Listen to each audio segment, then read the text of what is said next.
Hey Pilgrims, Pastor Craig, Orton Congregational Church. Well, I think it's time to sharpen up these lawnmower blades and get things ready. The grass is pretty green, starting to grow. So I've got a set of those to get sharpened up. And you know, as I was working on these blades and grinding against this grinding wheel, watching the sparks fly and all that, I was reminded of the scriptures. We've got three different ones to talk about today that we find in the Old Testament, where it talks about, in two cases, beating the swords into plowshares, and then in one other instance, beating the plowshares into swords. And it's kind of fun working metal. I'm not very good at it. I'm not a blacksmith, but I can sharpen my own mower blades, that's for sure. Anyway, as I'm working on that, I'm thinking about those scriptures, two of them, the ones that talk about beating your swords into plowshares, we find in Isaiah and we find in Micah. And in both of those cases, what the writer of Scripture is talking about is the peace and prosperity that will come when God rules men's hearts, and eventually God rules the world through the second coming of Christ, and that we'll no longer need weapons of war. We'll no longer need those kinds of things that cause hurt and destruction to each other. It talks about beating the swords into plowshares and the fruitfulness, and no one will learn war anymore. But what's interesting, and the point I want to drive home today, is the eternal nature of Scripture, and that while it was written by Isaiah and by Micah early in the Israelites' history, when the Babylonians or Assyrians were coming against them, and it talked about the restoration that would take place after the captivity when they were allowed to come back after exile.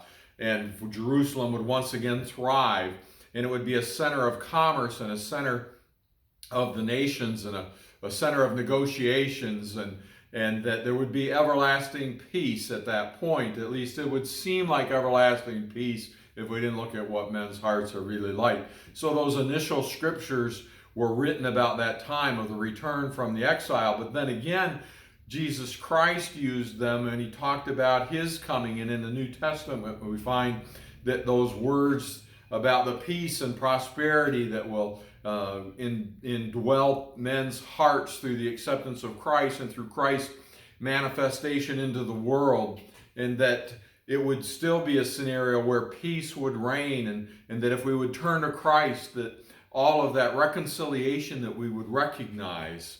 And then going forward, even further from that, when we look at Revelation and what the world will be like, what eternity will be like, what all existence will be like upon Christ's second coming, and that peace will reign, prosperity will reign, God's reign will be righteous, and it will be perfect.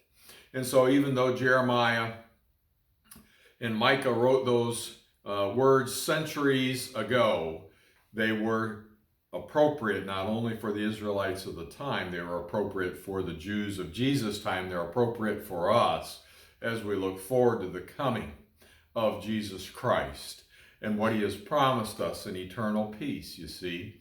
So it's interesting then to juxtapose that to the other verse. I said there were three of them.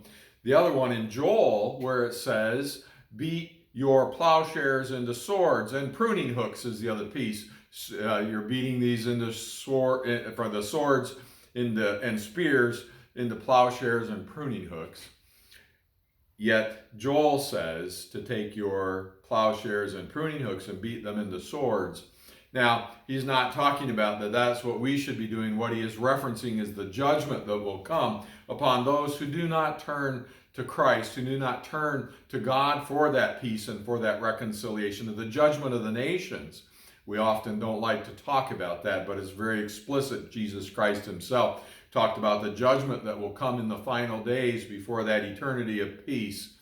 In that prophecy from Joel, of course, we get the prophecy from Joel also for Pentecost, which is coming up here in just a few weeks. Pentecost, where your old men will see visions, your young men will dream dreams, and that was quoted at the time of Pentecost. And then just elsewhere shortly in Joel, we find this prophecy that the armies of heaven, if you will, is what the vision is there, what the metaphor is there. The armies of heaven will take their peaceful instruments and they will reshape them into instruments of war against evil, and evil will be defeated. And that's what that verse in Joel is about, from taking those instruments of peace, the plowshare, the pruning hook, and shaping them into instruments of war in order to fight against and defeat evil in the final battle. So again, as I'm working here on these lawnmower blades, I just thought it was interesting to think about those few scriptures that are laid out for us there that help us cling to that promise of eternal peace and the promise of the defeat of evil, such that we can't even begin to imagine the wonderful eternity that we will spend together with Christ if we but believe in his saving power. Have a great rest of your day. God bless.